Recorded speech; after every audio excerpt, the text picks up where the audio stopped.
Chapter 14. The Rescue. The scout boat from the Pequod came in about 30 minutes later, from up the ravine where the forest fire was sending up flame and smoke.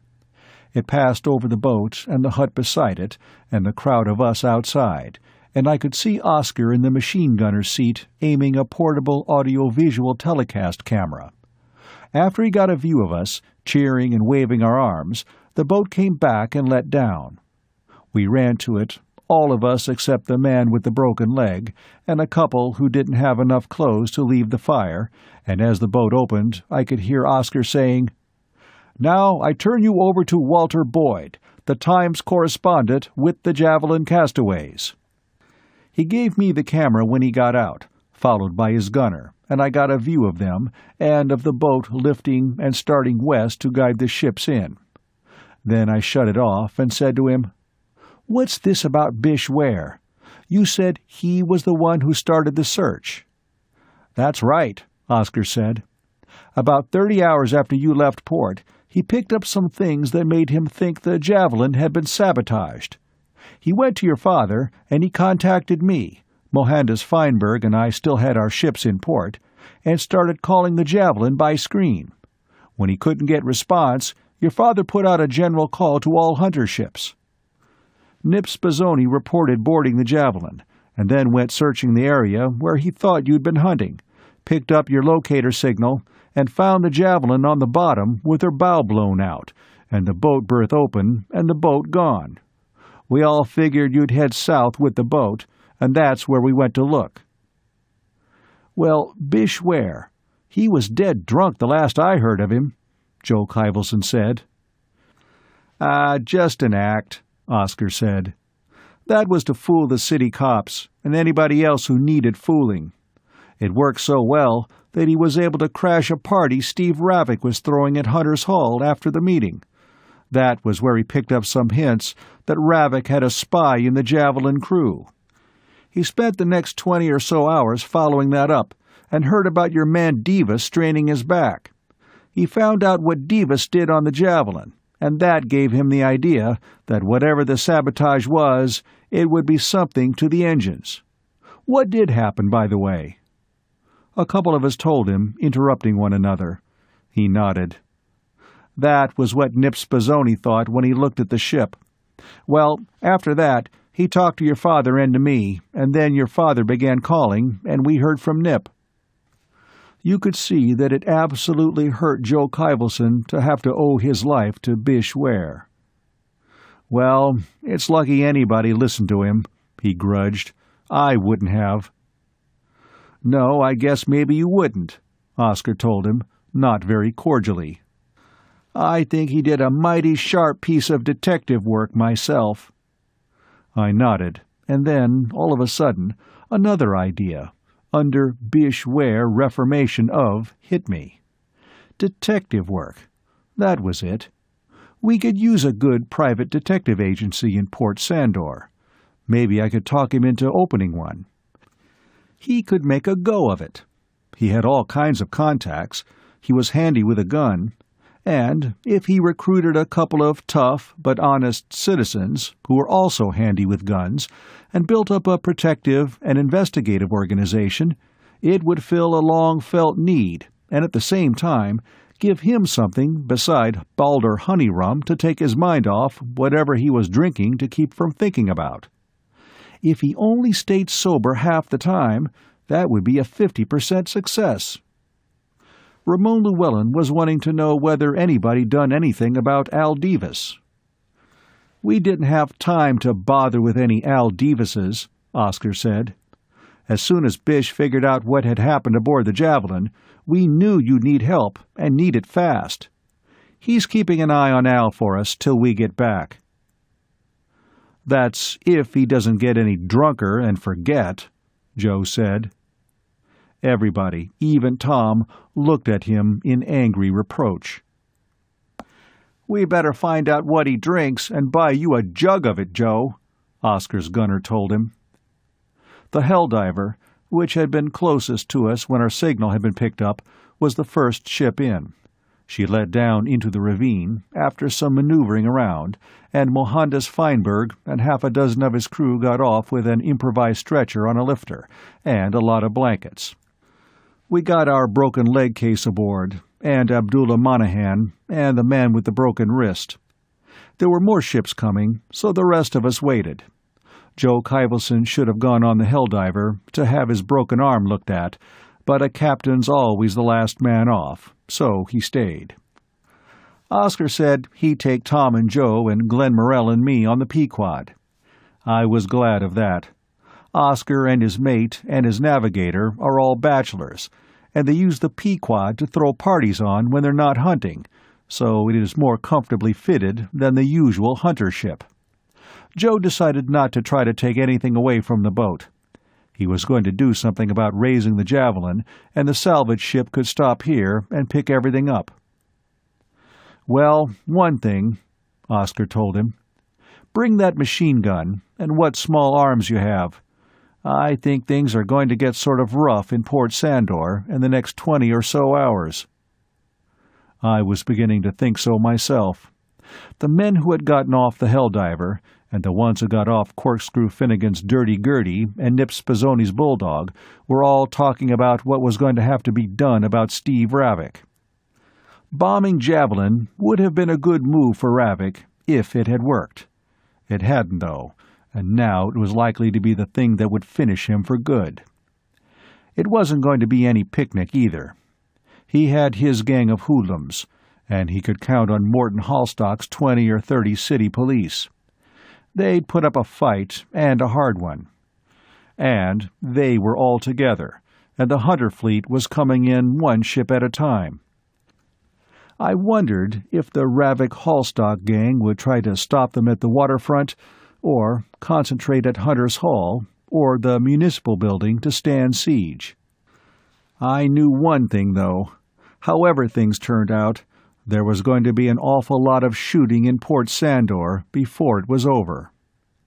Finally, everybody had gotten onto one ship or another but Oscar and his gunner, and the Kyvelsons and Morrell and myself. Then the Pequod, which had been circling around at 5,000 feet, let down and we went aboard. The conning tower was twice as long as usual on a hunter ship, and furnished with a lot of easy chairs and a couple of couches. There was a big combination view and communication screen, and I hurried to that and called the times. Dad came on as soon as I finished punching the wavelength combination. He was in his shirt sleeves, and he was wearing a gun. I guess we made kind of a show of ourselves, but, after all, he'd come within an ace of being all out of family, and I'd come within an ace of being all out, period. After we got through with the happy reunion, I asked him what was the situation in Port Sandor. He shook his head. "Not good, Walt. The word's gotten around that there was a bomb planted aboard the Javelin, and everybody's taking just one guess who did it. We haven't expressed any opinions one way or another yet. We've been waiting for confirmation." "Set for recording," I said. "I'll give you the story as far as we know it." He nodded, reached one hand forward out of the picture, and then nodded again. I began with our killing the monster and going down to the bottom after the cutting up and the explosion. I told him what we had seen after leaving the ship and circling around it in the boat. The condition of the hull looked very much like the effect of a charge of high explosive exploding in the engine room, I finished. "We got some views of it, transmitted in by Captain Spazzoni of the Bulldog," he said. "Captain Cortlandt of the Spaceport Police has expressed the opinion that it could hardly be anything but a small demolition bomb. Would you say accident can be ruled out?" "I would. There was nobody in the engine room at the time. We were resting on the bottom, and all hands were in the wardroom." "That's good enough," Dad said. "We'll run it as very convincing and almost conclusive evidence of sabotage." He'd shut off the recorder for that. "Can I get the story of how you abandoned ship and landed now?" His hand moved forward, and the recorder went on again. I gave a brief account of our experiences in the boat, the landing and wreck, and our camp, and the firewood cutting, and how we had repaired the radio. Joe Kyvelson talked for a while, and so did Tom and Glenn Morrell. I was going to say something when they finished, and I sat down on one of the couches. I distinctly remember leaning back and relaxing. The next thing I knew, Oscar Fujisawa's mate was shaking me awake. "We're inside of Port Sandor," he was telling me. I mumbled something and then sat up and found that I had been lying down and that somebody had thrown a blanket over me. Tom Kyvelson was still asleep under a blanket on the other couch across from me. The clock over the instrument panel had moved 8 GS hours. Joe Kyvelson wasn't in sight, but Glenn Morrell and Oscar were drinking coffee. I went to the front window, and there was a scarlet glow on the horizon ahead of me. That's another sight Cesario Vieira will miss if he takes his next reincarnation off Fenris. Really, it's nothing but damp, warm air, blown up from the exhaust of the city's main ventilation plant, condensing and freezing as it hits the cold air outside, and floodlighted from below. I looked at it for a while, and then got myself a cup of coffee, and when I'd finished it, I went to the screen. It was still tuned to the Times, and Mohandas Feinberg was sitting in front of it, smoking one of his twisted black cigars. He had a big 10mm Sturberg stuffed into the waistband of his trousers. "You guys poked along," he said. "I always thought the Pequod was fast. We got in 3 hours ago." "Who else is in?" "Corkscrew and some of his gang are here at the Times now. Bulldog and Slasher just got in a while ago. Some of the ships that were farthest west and didn't go to your camp have been in quite a while. We're having a meeting here. We are organizing the Port Sandor Vigilance Committee and Renegade Hunters Cooperative." Chapter 15. Vigilantes. When the Pequod surfaced under the city roof, I saw what was cooking. There were 20 or more ships, either on the concrete docks or afloat in the pools. The waterfront was crowded with men in boat clothes, forming little knots and breaking up to join other groups, all milling about talking excitedly. Most of them were armed, not just knives and pistols, which is normal costume, but heavy rifles or submachine guns. Down to the left, there was a commotion, and people were getting out of the way as a dozen men come pushing through, towing a contragravity skid with a 50mm ship's gun on it. I began not liking the looks of things, and Glenn Morrell, who had come up from his nap below, was liking it even less. He'd come to Fenris to buy tallowax, not to fight a civil war. I didn't want any of that stuff either. Getting rid of Ravik, Hallstock, and Belcher would come under the head of civic improvements, but towns are rarely improved by having battles fought in them. Maybe I should have played dumb and waited till I talked to Dad face to face, before making any statements about what had happened on the Javelin, I thought. Then I shrugged that off. From the minute the Javelin had failed to respond to Dad's screen call and the general call had gone out to the Hunter fleet, everybody had been positive of what had happened. It was too much like the loss of the Claymore, which had made Ravik president of the co-op. Port Sandor had just gotten all of Steve Ravik that anybody could take.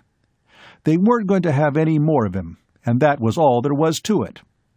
Joe Kyvelson was grumbling about his broken arm. That meant that when a fight started, he could only go in swinging with one fist, and that would cut the fun in half. Another reason why Joe was a wretched shot is that he doesn't like pistols. They're a little too impersonal to suit him. They weren't for Oscar Fujisawa.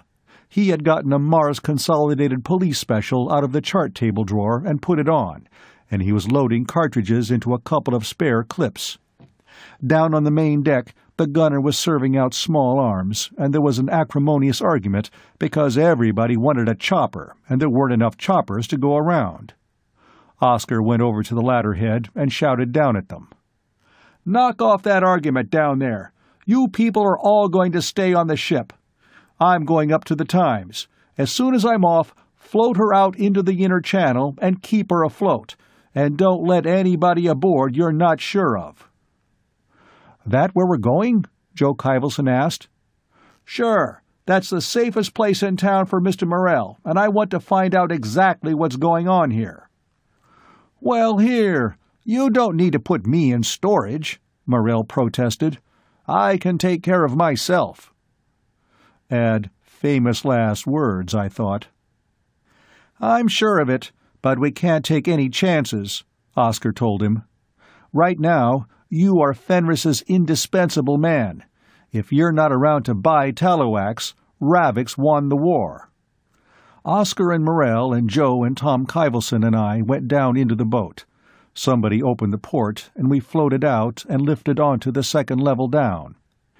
There was a fringe of bars and cafes and dance halls and outfitters and ship chandlers for a couple of blocks back, and then we ran into the warehouse district. Oscar ran uptown to a vehicle shaft above the Times building, careful to avoid the neighborhood of Hunter's Hall or the municipal building. There was a big crowd around the Times, mostly business district people and quite a few women. They were mostly out on the street and inside the street floor vehicle port. Not a disorderly crowd, but I noticed quite a few rifles and submachine guns. As we slipped into the vehicle port, they recognized the Pequod's boat, and there was a rush after it. We had trouble getting down without setting it on anybody, and more trouble getting out of it. They were all friendly, too friendly for comfort. They began cheering us as soon as they saw us. Oscar got Joe Kyvelson, with his arm in a sling, out in front where he could be seen, and began shouting, "Please make way! This man's been injured! Please don't crowd! We have an injured man here!" The crowd began shoving back, and in the rear I could hear them taking it up. "Joe Kyvelson! He's been hurt! They're carrying Joe Kyvelson off!" That made Joe curse a blue streak, and somebody said, "Oh, he's been hurt real bad. Just listen to him." When we got up to the editorial floor, Dad and Bish Ware and a few others were waiting at the elevator for us.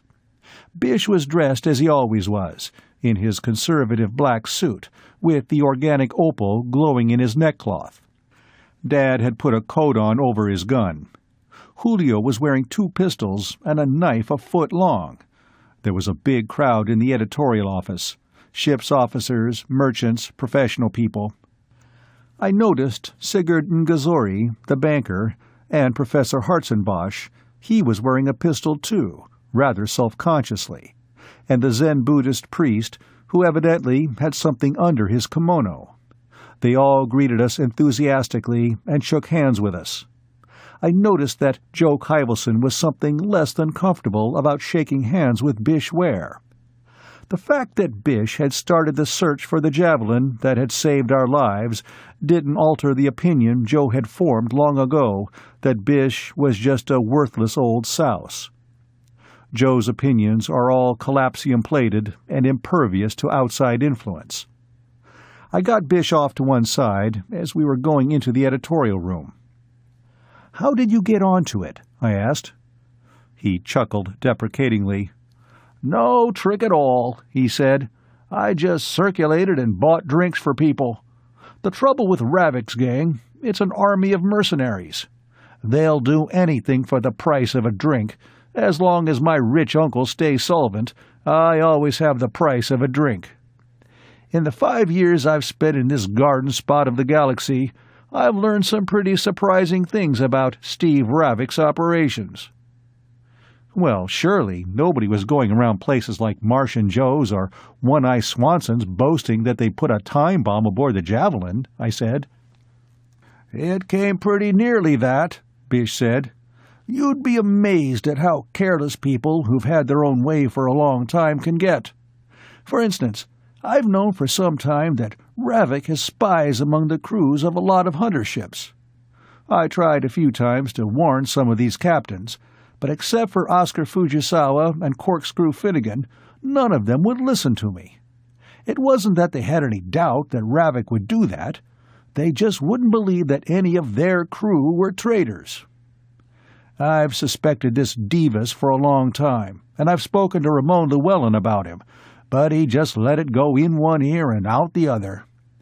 For one thing, Davis always has more money to spend than his share of the javelin take would justify. He's the show-off type, always buying drinks for everybody and playing the big shot. Claims to win at gambling, but all the times I've ever seen him gambling, he's been losing. I knew about this hoard of wax we saw the day Morrell came in for some time. I always thought it was being held out to squeeze a better price out of Belcher and Ravik.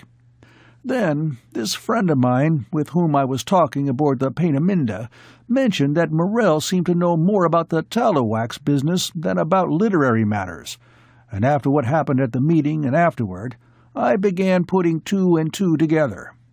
When I crashed that party at Hunter's Hall, I heard a few things, and they all added up. And then, about 30 hours after the Javelin left port, I was in the Happy Haven, and who should I see, buying drinks for the house, but Al Davis. I let him buy me one, and he told me he'd strained his back hand-lifting a power unit cartridge. A square dance got started a little later, and he got into it. His back didn't look very strained to me.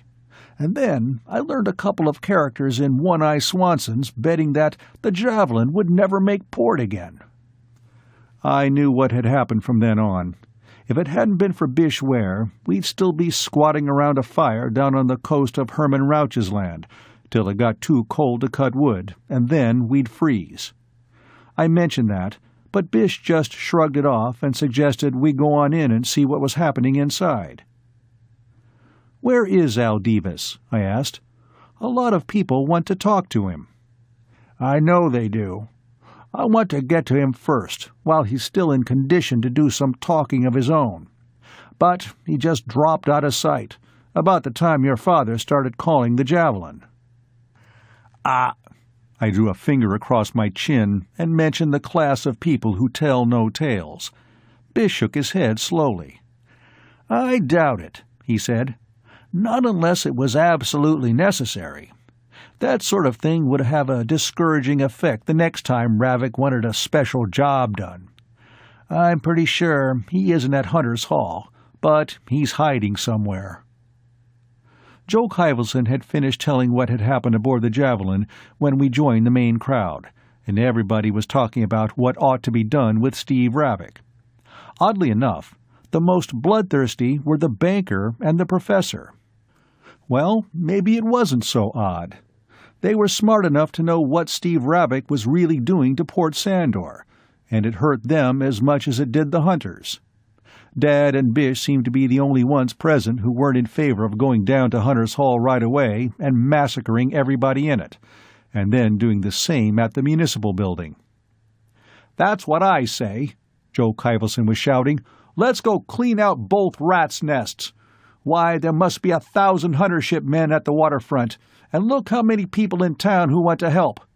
We got enough men to eat Hunter's Hall whole." "You'll find it slightly inedible, Joe," Bish told him. "Ravik has about 30 men of his own and 15 to 20 city police. He has at least 4 50mm on the landing stage above, and he has half a dozen heavy machine guns and twice that many light 7mm. "Bish is right," somebody else said. "They have the vehicle port on the street level barricaded, and they have the 2 floors on the level below sealed off. We got men all around it, and nobody can get out.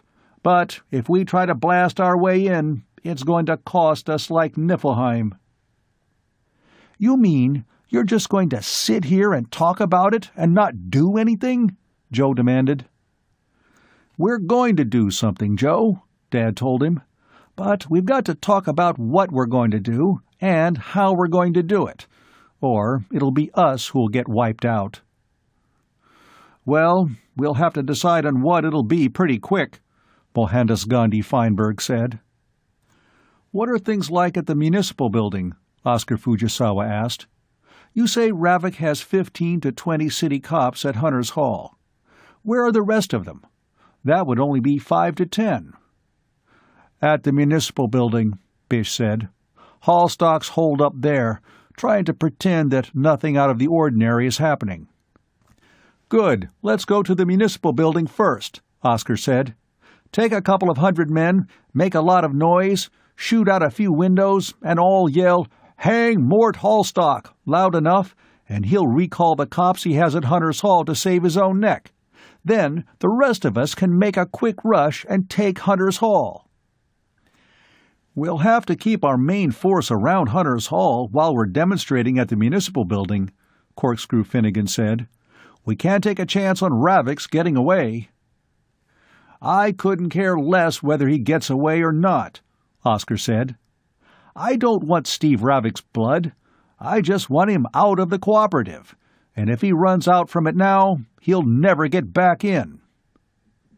"You want him, and you want him alive," Bish Ware said. "Ravik has close to 4 million sols banked on Terra. Every millisol of that's money he's stolen from the monster hunters of this planet, through the cooperative. If you just take him out and string him up, you'll have the Niflheim of a time getting hold of any of it." That made sense to all the ship captains, even Joe Kyvelson, after Dad reminded him of how much the salvage job on the Javelin was going to cost. It took Sigurd and Gzori a couple of minutes to see the point, but then hanging Steve Ravik wasn't going to cost the Fidelity and Trust Company anything. "Well, this isn't my party," Glenn Morrell said, "but I'm too much of a businessman to see how watching somebody kick on the end of a rope is worth 4 million sols. 4 million sols, Bish said, "and wondering the rest of your lives whether it was justice or just murder." The Buddhist priest looked at him, a trifle startled. After all, he was the only clergyman in the crowd. He ought to have thought of that, instead of this outrageous mock bishop. "I think it's a good scheme," Dad said. "Don't mass any more men around Hunter's Hall than necessary. You don't want the police to be afraid to leave when Hallstock calls them in to help him at Municipal Building." Bish Ware rose. "I think I'll see what I can do at Hunter's Hall in the meantime," he said. "I'm going to see if there's some way in from the first or second level down. Walt, do you still have that sleep gas gadget of yours?" I nodded. It was, ostensibly, nothing but an oversized pocket lighter, just the sort of a thing a gadget-happy kid would carry around. It worked perfectly as a lighter, too, till you pushed in on a little gizmo on the side. Then, instead of producing a flame, it squirted out a small jet of sleep gas. It would knock out a man. It would almost knock out a Zarathustra Weltbeast. I bought it from a spaceman on the Cape Canaveral. I'd always suspected that he'd stolen it on Terra, because it was an expensive little piece of work. But was I going to ride a bicycle 650 light-years to find out who it belonged to? One of the chemist shops at Port Sandor made me up some fills for it, and while I never had to use it, it was a handy thing to have in some of the places I had to follow stories into, and it wouldn't do anybody any permanent damage, the way a gun would. "Yes, it's down in my room. I'll get it for you," I said. "Be careful, Bish," Dad said. "That gang would kill you sooner than look at you." "Who, me?" Bish staggered into a table and caught hold of it. "Who'd want to hurt me? I'm just good old Bish Ware. Good old Bish. Nobody hurt him. He's everybody's friend." He let go of the table and staggered into a chair, upsetting it. Then he began to sing. "Come all ye hardy spacemen, and hearken while I tell of fluorine-tainted Niflheim, the planetary hell." Involuntarily, I began clapping my hands. It was a superb piece of acting. Bish Ware sober, playing Bish Ware drunk, and that's not an easy role for anybody to play. Then he picked up the chair and sat down on it. "Who do you have around Hunter's Hall, and how do I get past them?" he asked. "I don't want a clipful from somebody on my own side." Nip Spazzoni got a pencil and a pad of paper and began drawing a plan. "This is the second level down," he said. We have a car here with a couple of men in it. It's watching this approach here. And we have a ship's boat over here with 3 men in it and a 7mm machine gun. And another car, no, a jeep here. Now, up on the first level down, we have 2 ship's boats, one here and one here. The password is exotic, and the countersign is organics." He grinned at Morell. "Compliment to your company." "Good enough. I want a bottle of liquor. My breath needs a little touching up, and I may want to offer somebody a drink. If I could get inside that place, there's no telling what I might be able to do. If one man can get in and put a couple of guards to sleep, an army can get in after him." "Brother," I thought, "if he pulls this one off, he's in. Nobody around Port Sandor will ever look down on Bish Ware again, not even Joe Kyvelson." I began thinking about the detective agency idea again, and wondered if he'd want a junior partner. Ware and Boyd, planet-wide detective agency. I went down to the floor below with him and got my lighter gas projector and a couple of spare fills for it, and found the bottle of Baldur honey rum that Dad had been sure was around somewhere. I was kind of doubtful about that, and he noticed my hesitation in giving it to him and laughed. "Don't worry, Walt," he said. "This is strictly for protective coloration and odoration. I shall be quite sparing with it, I assure you." I shook hands with him, trying not to be too solemn about it, and he went down in the elevator, and I went up the stairs to the floor above. By this time, the Port Sandor Vigilance Committee had got itself sorted out. The rank-and-file vigilantes were standing around yakking at one another, and a smaller group, Dad and Sigurd and Gazori, and the Reverend Sugatsuma, and Oscar and Joe, and Corkscrew and Nip and the Mahatma, were in a huddle around Dad's editorial table, discussing strategy and tactics. "Well, we better get back to the docks before it starts," Corkscrew was saying. "No hunter crew will follow anybody but their own ship's officers." "We'll have to have somebody the uptown people will follow," Oscar said. "These people won't take orders from a woolly-pants hunter captain. How about you, Sigurd?" The banker shook his head. "Ralph Boyd's the man for that," he said.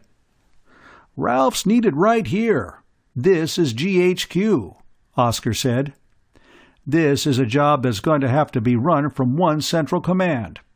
We've got to make sure the demonstration against Hallstock and the operation against Hunter's Hall are synchronized." "I have about 150 workmen, and they all have or can get something to shoot with," another man said. I looked around and saw that it was Casimir Ugolurian, of Rodriguez and Ugolurian shipyards. "They'll follow me, but I'm not too well known uptown." "Hey, Professor Hartzenbosch," Mohandas Feinberg said. "You're a respectable-looking duck. You ever have any experience leading a lynch mob?"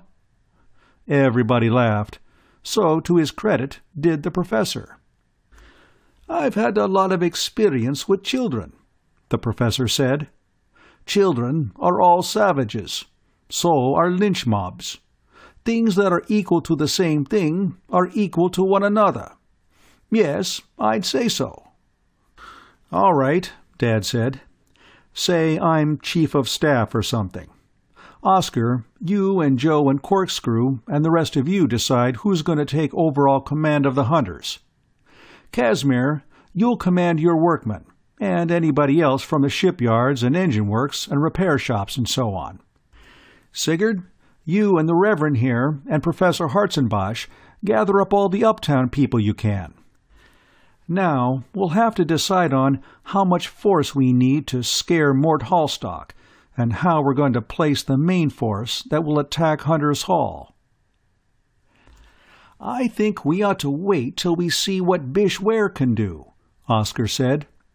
"Get our gangs together and find out where we're going to put who, but hold off the attack for a while. If he can get inside Hunter's Hall, We may not even need this demonstration at the municipal building." Joe Kyvelson started to say something. The rest of his fellow ship captains looked at him severely, and he shut up. Dad kept on jotting down figures of men and 50-millimeter guns and vehicles and auto weapons we had available. He was still doing it when the fire alarm started. Chapter 16. Civil War Postponed. The moaner went on for 30 seconds, like a banshee mourning its nearest and dearest. It was everywhere, main city level and the 4 levels below. What we have in Port Sandor is a volunteer fire organization, or disorganization rather, of 6 independent companies, each of which cherishes enmity for all the rest. It's the best we can do, though. If we depended on the city government, we'd have no fire protection at all. They do have a central alarm system, though, and the Times is connected with that. Then the moaner stopped, and there were 4 deep whistle blasts for 4th Ward, and 4 more shrill ones for bottom level. There was an instant silence, and then a bedlam of shouts from the hunter boat captains. That was where the tallow wax that was being held out from the cooperative was stored. "Shut up!" Dad roared, the loudest I'd ever heard him speak. "Shut up and listen!" "4th Ward, bottom level," a voice from the fire alarm speaker said. "This is a tallow wax fire. It is not the co-op wax. It is wax stored in an otherwise disused area. It is dangerously close to stored 50-millimeter cannon ammunition, and it is directly under the pulpwood lumber plant on the 3rd level down, and if the fire spreads up to that, it will endanger some of the growing vats at the carniculture plant on the 2nd level down. I repeat, this is a tallow wax fire. Do not use water or chemical extinguishers." About half the vigilantes, businessmen who belonged to one or another of the volunteer companies, had bugged out for their fire stations already. The Buddhist priest and a couple of doctors were also leaving. The rest, mostly hunter ship men, were standing around looking at one another. Oscar Fujisawa gave a sour laugh. "That diversion idea of mine was all right," he said. "The only trouble was that Steve Ravik thought of it first." "You think he started the fire?" Dad began, and then gave a sourer laugh than Oscar's. "Am I dumb enough to ask that?" I had started assembling equipment as soon as the feint on the municipal building and the attack on Hunter's Hall had gotten into the discussion stage. I would use a jeep that had a heavy-duty audio-visual recording and transmitting outfit on it, and for situations where I'd have to leave the jeep and go on foot, I had a lighter outfit like the one Oscar had brought with him in the Pequod's boat. Then I had my radio for two-way conversation with the office. And, because this wasn't likely to be the sort of war in which the rights of non-combatants like war correspondents would be taken very seriously, I had gotten out my Sturberg 7.7 millimeter. Dad saw me buckling it on and seemed rather distressed. "Better leave that, Walt," he said. "You don't want to get into any shooting." Logical, I thought. If you aren't prepared for something, it just won't happen. There's an awful lot of that sort of thinking going on. As I remember my old Terran history, it was even indulged in by governments, at one time. None of them exists now. "You know what all crawls into the bottom level," I reminded him. "If you don't, ask Mr. Morrell here. One sent him to the hospital." Dad nodded. I had a point there. The abandoned sections of bottom level are full of tread snails and other assorted little nasties, and the heat of the fire would stir them all up and start them moving around. Even aside from the possibility that, having started the fire, Steve Ravik's gang would try to take steps to keep it from being put out too soon, a gun was going to be a comforting companion down there. "Well, stay out of any fighting. Your job's to get the news, not play hero in gunfights. I'm no hero. That's why I'm 60 years old. I never knew many heroes that got that old." It was my turn to nod. On that, Dad had a point. I said something about getting the news, not making it, and checked the chamber and magazine of the Sturberg, and then slung my radio and picked up the audio-visual outfit. Tom and Joe Kyvelson had left already, to round up the scattered Javelin crew for firefighting. The attack on the municipal building and on Hunter's Hall had been postponed, but it wasn't going to be abandoned. Oscar and Professor Hartzenbosch and Dad and a couple of others were planning some sort of an observation force of a few men for each place, until the fire had been gotten out or under control. Glenn Morrell decided he'd go out with me, at least as far as the fire, so we went down to the vehicle port and got the Jeep out. Main city-level Broadway was almost deserted. Everybody had gone down below where the excitement was. We started down the nearest vehicle shaft and immediately got into a jam, above a lot of stuff that was going into the shaft from first level down, mostly manipulators and that sort of thing. There were no police around Natch, and a lot of volunteers were trying to direct traffic and getting in each other's way. I got some views with the Jeep camera, just to remind any of the public who needed reminding what our city administration wasn't doing in an emergency. A couple of pieces of apparatus, a chemical tank, and a pumper marked Salamander Volunteer Fire Company No. 3 came along, veered out of the jam, and continued uptown. "If they know another way down, maybe we better follow them," Morrell suggested. "They're not going down. They're going to the lumber plant, in case the fire spreads upward," I said. "They wouldn't be taking that sort of equipment to a wax fire." "Why not?" I looked at him. "I thought you were in the wax business," I said. "I am, but I'm no chemist. I don't know anything about how wax burns. All I know is what it's used for, roughly, and who's in the market for it." "Well, you know about those jumbo molecules, don't you?" I asked. "They have everything but the kitchen sink in them, including enough oxygen to sustain combustion even underwater or in a vacuum. Not enough oxygen to make wax explode, like powder, but enough to keep it burning. Chemical extinguishers are all smothering agents, and you just can't smother a wax fire. And water's worse than useless." He wanted to know why. "Burning wax is a liquid. The melting point is around 250 degrees centigrade. Wax ignites at 750. It has no boiling point, unless that's the burning point. Throw water on a wax fire and you get a steam explosion, just as you would if you threw it on molten metal, and that throws the fire around and spreads it. If it melts that far below the ignition point, wouldn't it run away before it caught fire?" "Normally, it would. That's why I'm sure this fire was a touch-off. I think somebody planted a thermoconcentrate bomb.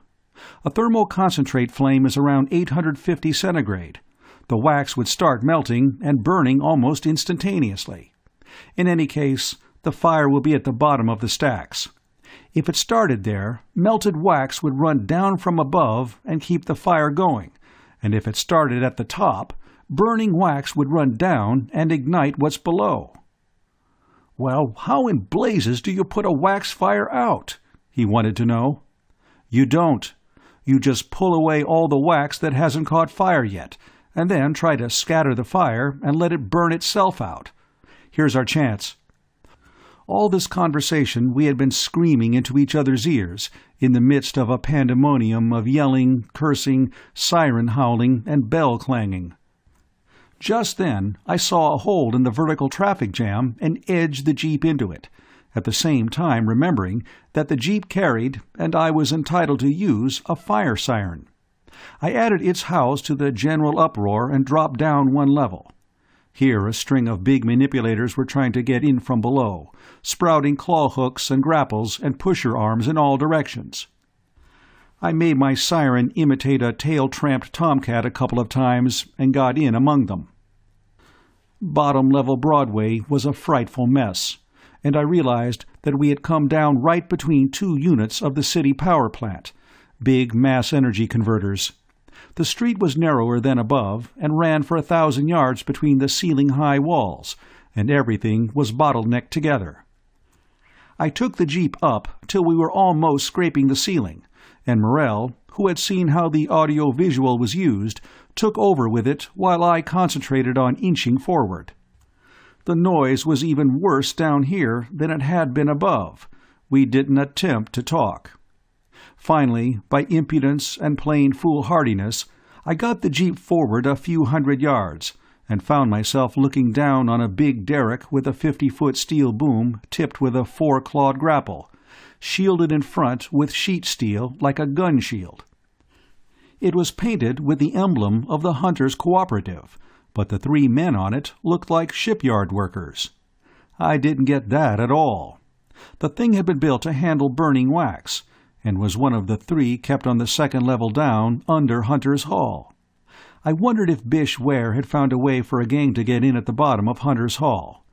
I simply couldn't see Steve Ravik releasing equipment to fight the fire his goons had started for him in the first place. I let down a few feet, gave a polite little scream with my siren, and then yelled down to the men on it. "Where'd that thing come from?"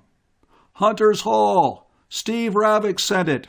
The other 2 are up at the fire already, and if this mess ahead doesn't get straightened out—" From there on, his remarks were not suitable for publication in a family journal like the Times. I looked up ahead, rising to the ceiling again, and saw what was the matter.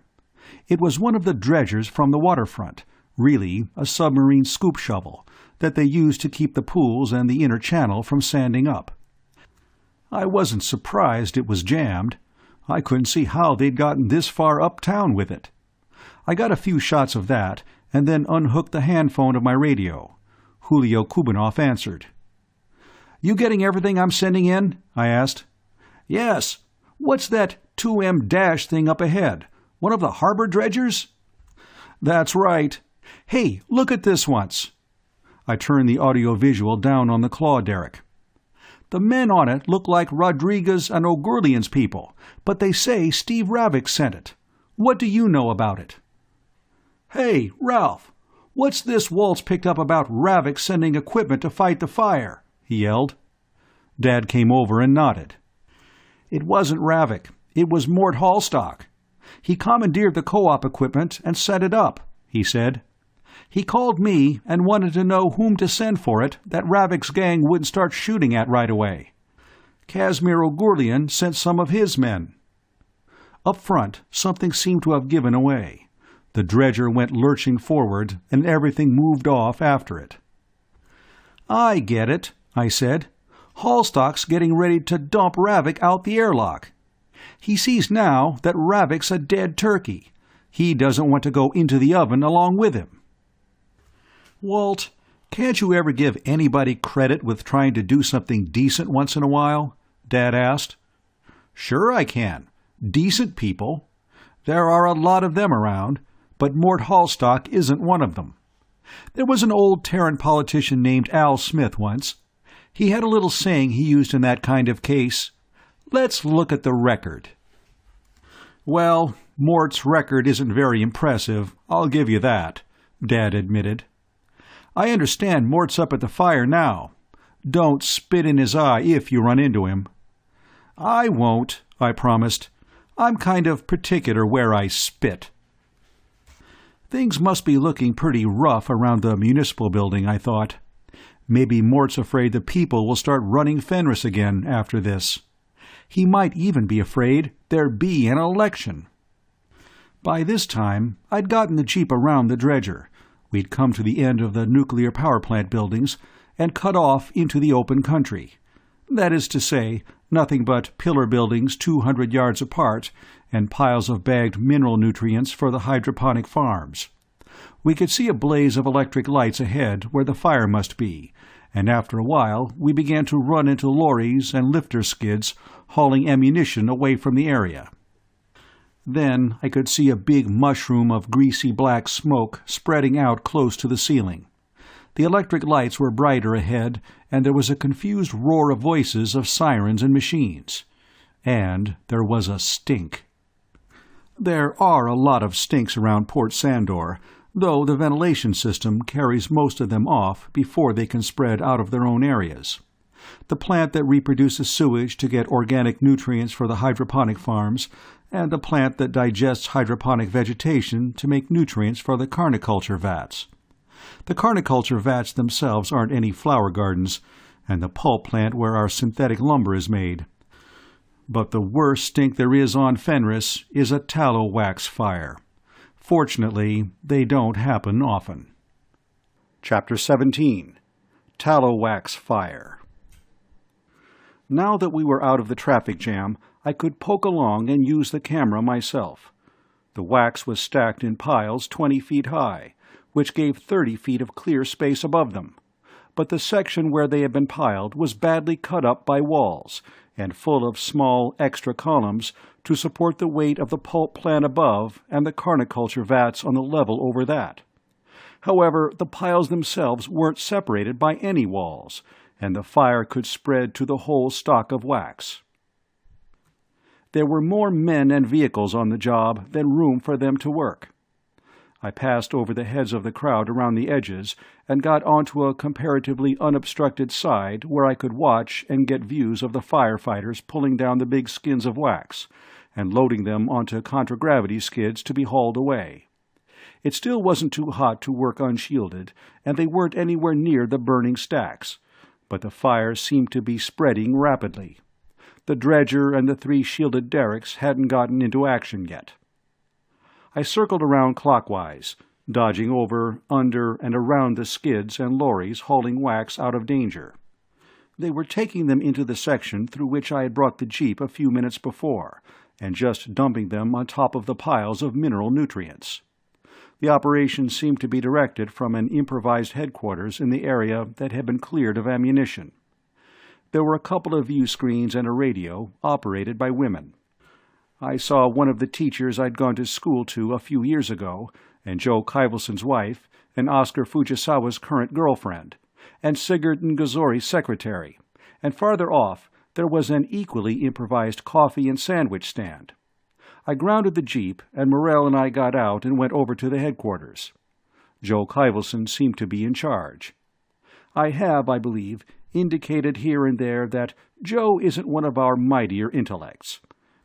There are a lot of better heads, but Joe can be relied upon to keep his, no matter what is happening or how bad it gets. He was sitting on an empty box, his arm in a now filthy sling, and one of Mohandas Feinberg's crooked black cigars in his mouth. Usually, Joe smokes a pipe, but a cigar's less bother for a temporarily one-armed man. Standing in front of him, like a schoolboy in front of the teacher, was Mayor Morton Hallstock. "But, Joe, they simply won't!" His Honor was wailing. "I did talk to Mr. Feishi. He says he knows this is an emergency, but there's a strict company directive against using the spaceport area for storage of anything but cargo that has either just come in or is being shipped out on the next ship." "What's all this about?" Morrell asked. "Feishi, at the spaceport, won't let us store this wax in the spaceport area," Joe said. "We got to get it stored somewhere. We need a lot of floor space to spread this fire out on, once we get into it.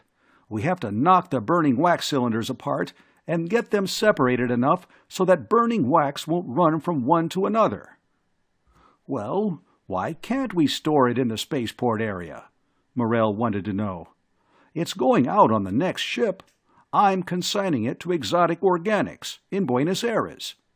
He turned to Joe. "Are those skins all marked to indicate who owns them?" "That's right. And any we gather up loose from busted skins, we can figure some way of settling how much anybody's entitled to from them." "All right. Get me a car and run me to the spaceport. Call them and tell them I'm on the way. I'll talk to Feishi myself." "Martha!" Joe yelled to his wife. "Car and driver, quick! And then call the spaceport for me. Get Mr. Feishi or Mr. Mansour on screen." Inside 2 minutes, a car came in and picked Morrell up. By that time, Joe was talking to somebody at the spaceport. I called the paper and told Dad that Morrell was buying the wax for his company as fast as it was being pulled off the fire, at 80 centisols a pound. He said that would go out as a special bulletin right away. Then I talked to Morton Hallstock, and this time he wasn't giving me any of the run-along Sonny routine. I told him, rather hypocritically, what a fine thing he'd done getting that equipment from Hunter's Hall. I suspected I sounded as though I were mayor of Port Sandor, and Hallstock, just 17 years old, had done something the grown-ups thought was real smart for a kid. If so, he didn't seem to notice. Somebody connected with the press was being nice to him. I asked him where Steve Ravik was. "Mr. Ravik is at Hunter's Hall," he said. "He thought it would be unwise to make a public appearance just now."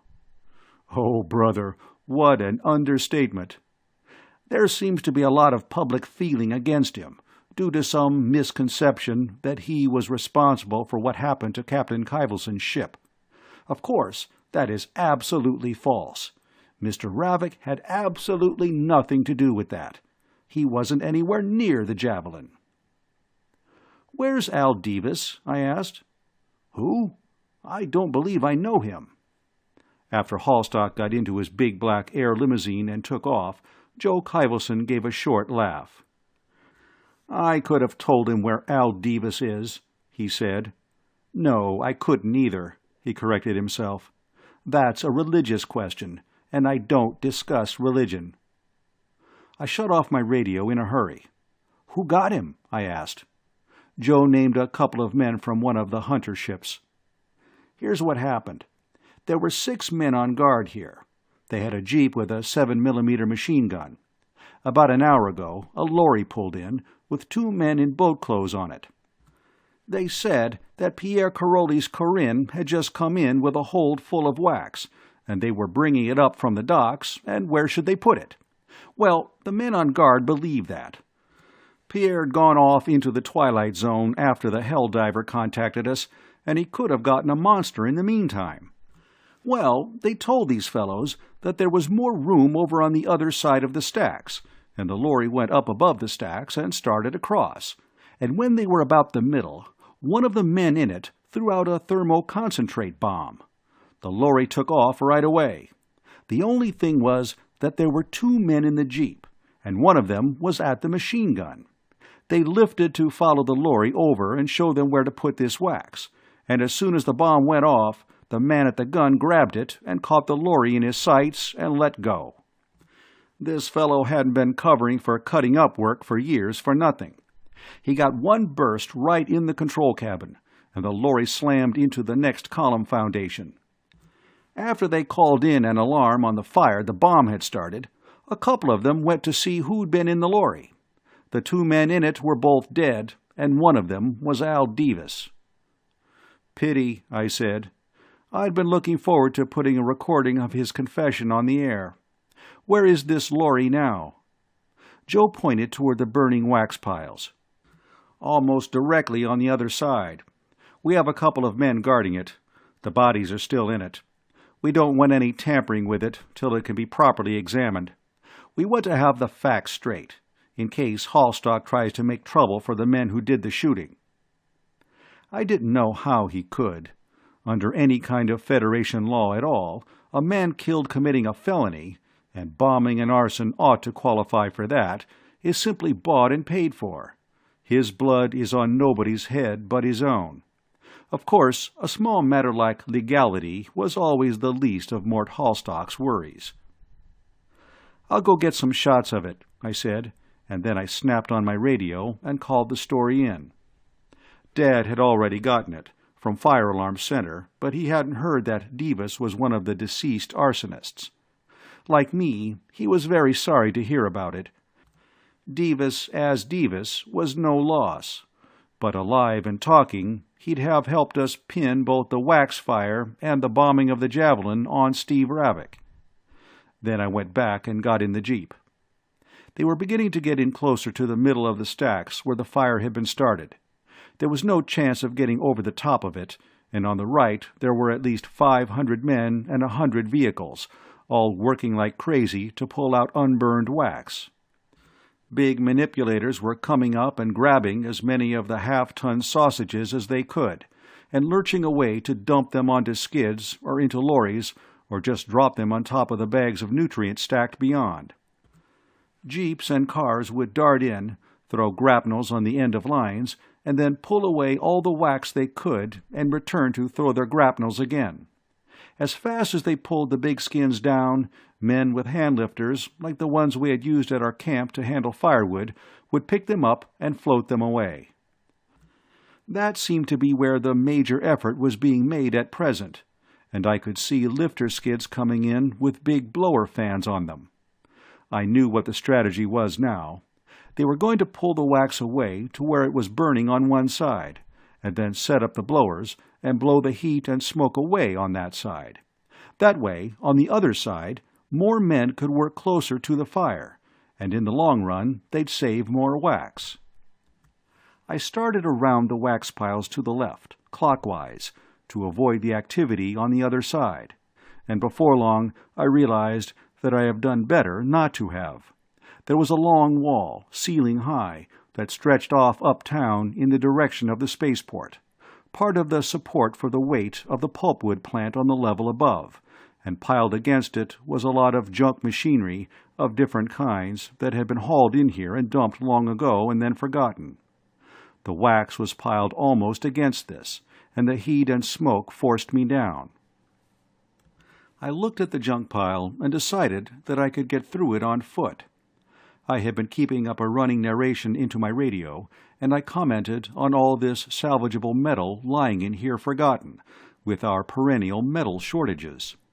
Then I started picking my way through it, my portable audio-visual camera slung over my shoulder and a flashlight in my hand. My left hand, of course. It's never smart to carry a light in your right, unless you're left-handed. The going wasn't too bad. Most of the time, I could get between things without climbing over them.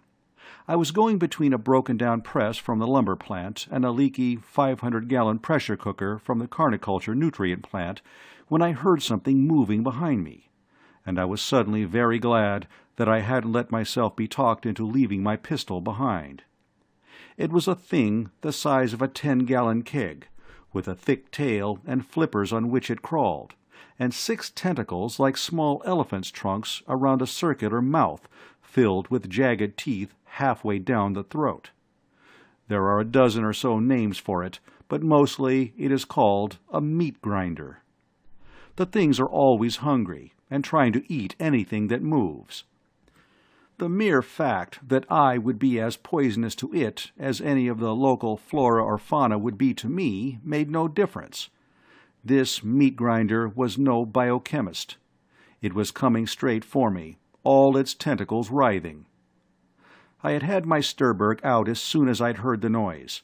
I also remembered that my radio was on, and that I was supposed to comment on anything of interest that took place around me. "There's a meat grinder coming right for me," I commented in a voice not altogether steady, and I slammed 3 shots down its tooth-studded gullet. Then I scored my target, at the same time keeping out of the way of the tentacles. He began twitching a little. I fired again. The meat grinder jerked slightly, and that was all. "Now I'm going out and take a look at that lorry." I was certain now that the voice was shaky. The lorry, and Al Davis and his companion, had come to an end against one of the 200-foot masonry and concrete foundations the columns rest on. It had hit about halfway up and folded almost like an accordion, sliding down to the floor. With one thing and another, there is a lot of violent death around Port Sandor. I don't like to look at the results. It's part of the job, however, and this time it wasn't a pleasant job at all. The 2 men who were guarding the wreck and contents were sitting on a couple of boxes, smoking and watching the firefighting operation.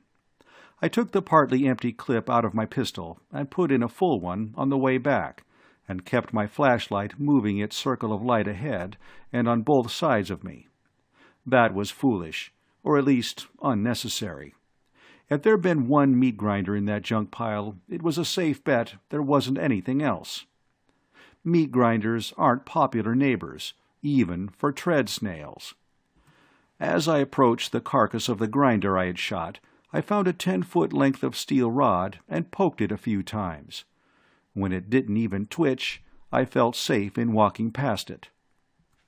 I got back in the Jeep and returned to where Joe Kyvelson was keeping track of what was going on in 5 screens, including one from a pickup on a lifter at the ceiling, and shouting orders that were being re-shouted out of loudspeakers all over the place.